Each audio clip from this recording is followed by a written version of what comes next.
Hello everyone, I'm Captain Logan. And I'm Vince. And we're here to recommend things. Hooah! Vince, what do you recommend today?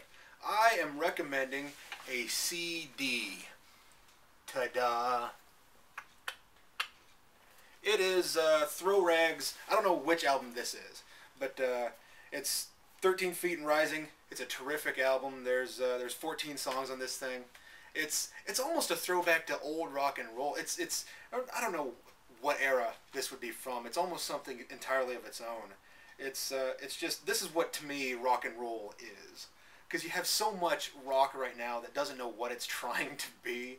And personally, I like 80s metal. I like lots of things, so I'm not like just an 80s metalhead, but things like Motorhead.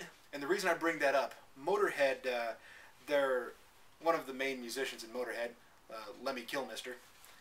He supplies his voice for a song on this album that is called Tonight the Bottle Let Me Down. And also there's a couple of guys from Black Flag on here that Children of the Secret State, they do that. They're in that song.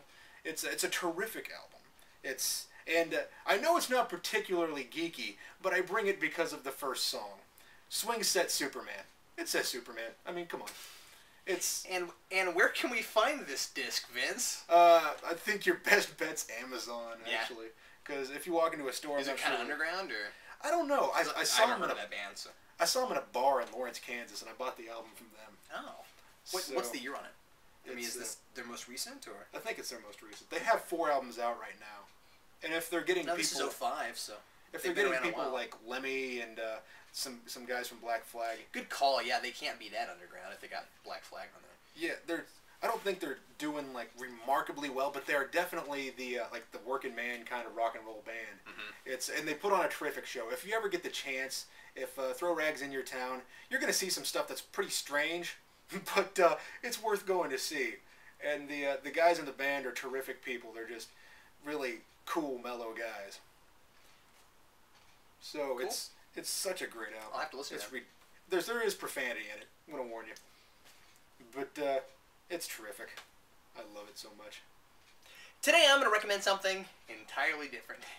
Entirely? And now for something completely different. I got these from my wife for Christmas, and I'm recommending the current line of Mighty Morphin Power Rangers toys because they're really quite fantastic. Here is the Mighty Morphin Megazord, or was this the Thunder Megazord, or I forget which one that was. The Dino, the Dino, yeah, because it was Dino and then Thunder Megazord, that's what it was. Anyway, so here's the Dino Megazord, and I haven't put all the decals on it yet, so it doesn't look exactly like it's supposed to.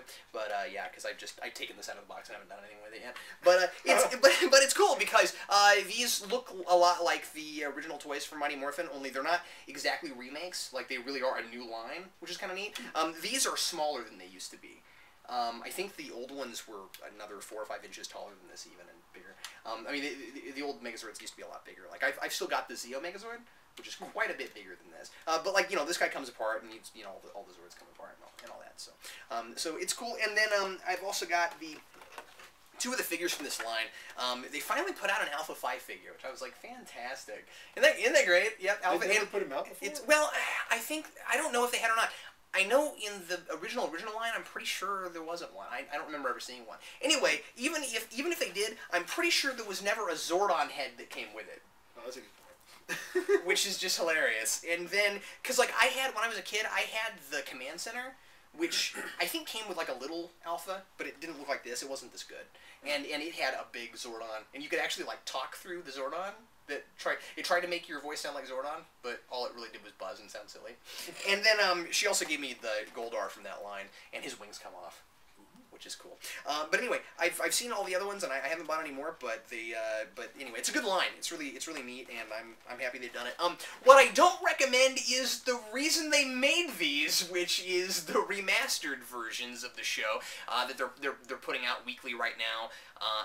On whatever network is doing that. And anyway, well, it's Disney. It's Disney who's doing it, because Disney owns Power Rangers now. And the remasters, they're trying to make it look too silly comic book. They're doing like they've got like the old Adam West pows and crashes and bams in like the putty fights and stuff like that. So I'm not especially recommending that, but I do recommend the toy line because it's really great. So and they've even re-released like the Dragon Dagger and stuff like that. So So it's Cool. I'm not sure what that is. The Green Ranger's dagger. Oh yeah. Yeah.